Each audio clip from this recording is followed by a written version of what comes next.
Honourable minister.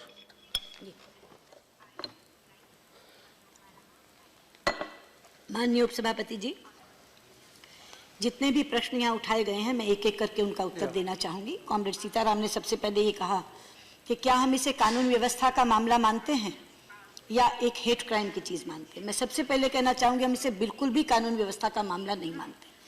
It's not as simple as that. और जहां तक हेट क्राइम्स का सवाल है, मैंने पूरे स्टेटमेंट में बोला कि श्रीनिवास का जो जांच हो रही है वो हो ही हेट क्राइम के तौर पे रही है। जो हरनिश पटेल में स्थानीय पुलिस ने कहा कि ये नहीं लगता नस्ल भेद का, तो भी हमने कहा कि ये जांच करवाओ कि क्या ये भी नस्ल भेद से प्रेरित अपराध तो नहीं है, जो मैंने स्टेटमेंट में कहा है। और तीसरा दीप राय वाला भी, क्योंकि अभी तक वहां अभियुक्त पकड़ा नहीं गया, लेकिन वहां भी हम लोग यही कह रहे हैं कि इसको हेट क्राइम के तौर पर इसकी जांच की जाए। तो ये 100% हमारी ओर से ये कहा जा रहा कि ये हेट क्राइम की घटनाएं हैं, हम इसको एक साधारण कानून व्यवस्था का मामला नहीं मान रहे हैं। जहां तक शरद भाई ने कहा प्रमिला जायसवाल के बारे में, जिस दिन ये प्रस्ताव प्रस्तुत हुआ था, एंड में बताऊंगी क्या करेंगे, क्योंकि सबका ऑपरेटिव पार्ट ये है कि भारत सरकार क्या करेगी। इसलिए अभी जो आपके प्रश्न का पहला खंड था कि हम इसे मानते क्या है, मैंने अभी उसका उत्तर दिया है। शरद जी ने जो प्रमिला जायसवाल जी के बारे में बात की, जिस दिन ये प्रस्ताव प्रस्तुत हुआ था उसी दिन उसकी कॉपी मेरे पास आ गई थी। और जैसा आपने कहा कि चर्चा के दौरान जिस तरह से अमेरिकी सांसद बोले हैं और उन्होंने भी इस चीज की सराहना की है कि भी भारतीयों का वहां बहुत बड़ा योगदान है, और इस सबकी उन्होंने निंदा की है प्रमिला जायसवाल जी के रेजोल्यूशन पे भी। और मैंने अपने इसमें भी ये बताया कि कहां केवल बड़े लोगों ने नहीं, आम अमेरिकी लोगों ने भी, कांग्रेसमैन ने भी, उनके राष्ट्रपति से लेकर के और एक साधारण कांग्रेसमैन ने भी और आम अमेरिकी ने भी जिस तरह से इन कृत्यों की निंदा की है, उसका जिक्र मैंने, उसका उल्लेख मैंने अपने स्टेटमेंट में किया है।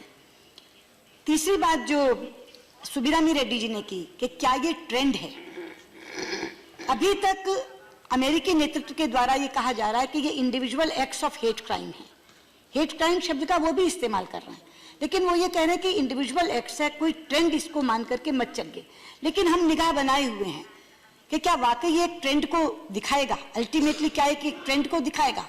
और हम लोग उच्च से उच्च स्तर पर इसके बारे में बात कर रहे हैं और हम भी इस पर नजर बनाए हुए हैं कि कहीं ये कोई ट्रेंड तो सेट नहीं हो रहा, क्योंकि जैसा दिग्विजय जी ने कहा कि 1 महीने में 3 घटनाएं हो गई। पर मैं बार बार ये कह रही हूं, जिसको मैंने अपने स्टेटमेंट में कहा है कि आम अमेरिकी अपने आप को इसके साथ संबद्ध नहीं कर रहा, अमेरिकी प्रशासन इसके साथ स्वयं को संबद्ध नहीं कर रहा, कांग्रेस नेतृत्व इसके साथ संबद्ध नहीं कर रहा। डोनाल्ड ट्रंप की बयान का मैंने जिक्र किया, जिसमें उन्होंने श्रीनिवास कुचीभोतला की हत्या का जिक्र करते हुए अपने प्रेसिडेंशियल एड्रेस को खत्म किया। उसके साथ साथ प्रतिनिधि सदन के अध्यक्ष ने, सदन ने मौन रखा और प्रतिनिधि सदन के अध्यक्ष ने एक वक्तव्य जारी किया। कैंसस के गवर्नर ब्राउनबैक ने, जैसा मैंने बताया कि उसको इंडिया अमेरिका अप्रिसिएशन डे घोषित किया 16 मार्च को, और उन्होंने कहा कि हम पूरी जांच, मतलब मैं आश्वस्त करता हूं कि इसकी बहुत ही निष्पक्ष जांच होगी। तो इन तमाम चीजों का जिक्र ये बताता है कि इसको अमेरिकी प्रशासन ट्रेंड नहीं बनने देगा। अगर कुछ लोग इसको ट्रेंड बनाना भी चाह रहे हैं तो ट्रेंड नहीं बनने देगा, लेकिन जैसा मैंने कहा कि हम इस पर निगाह बनाए हुए। राजा जी ने एक आशंका व्यक्त करते हुए कहा कि हमारी स्ट्रेटेजिक पार्टनरशिप है। स्ट्रेटेजिक पार्टनरशिप अलग है राजा जी, उसका मतलब ये नहीं है कि हम अपने भारतीयों के हितों की अनदेखी करेंगे।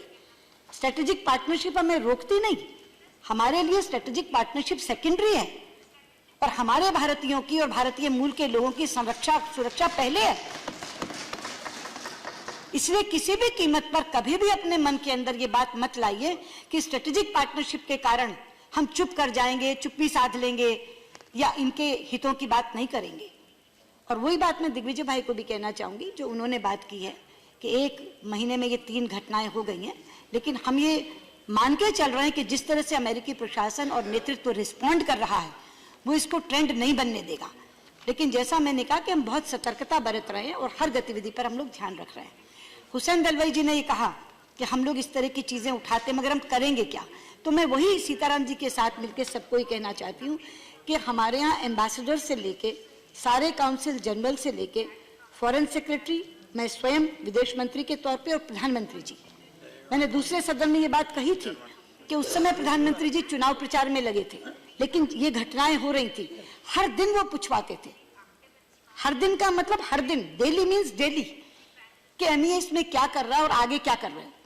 जैसे घटना उनके पास पहुंचती थी वैसे वो करवाते थे और फिर हम उनको बताते थे कि हमने ये कर लिया। इसलिए मैं आश्वस्त करना चाहती हूँ कि स्ट्रेटेजिक पार्टनरशिप हो, अच्छे रिश्ते हों, ये सारी चीजें होने के बावजूद भी अगर हमारी सबसे बड़ी और सर्वोच्च प्राथमिकता कोई है तो वो है वहां रहने वाले भारतीय और भारतीय मूलों की संरक्षा और सुरक्षा। हम कभी भी उसकी अनदेखी नहीं करेंगे, बल्कि हर वो संभव कार्य करेंगे जो इसके लिए अपेक्षित है।